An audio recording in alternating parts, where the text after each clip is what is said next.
أعوذ بالله من الشيطان الرجيم.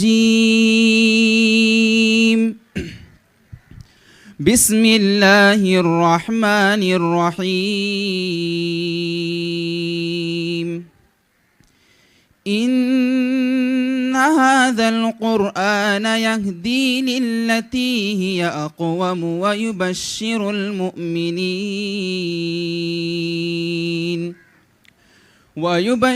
المؤمنين الذين يعملون الصالحات أن لهم أجرا كبيرا وأن الذين لا يؤمنون بالآخرة أعتدنا لهم عذابا أليما. ويدعو الإنسان بالشر دعاءه بالخير وكان الإنسان عجولا. وجعلنا الليل والنهار آيتين فمحونا آية الليل وجعلنا آية النهار مبصرة لتبتغوا فضلا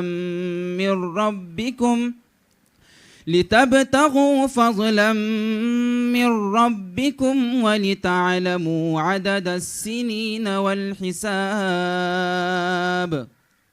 وكل شيء فصلناه تفصيلا. وكل إنسان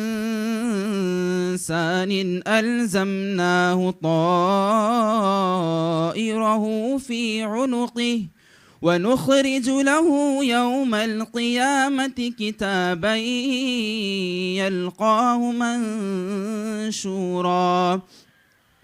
اقرأ كتابك كفى بنفسك اليوم عليك حسيبا.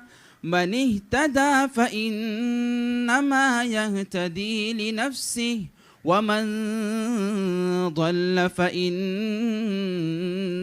يضل عليها ولا تزر وازرة وزر أخرى وما كنا معذبين حتى نبعث رسولا.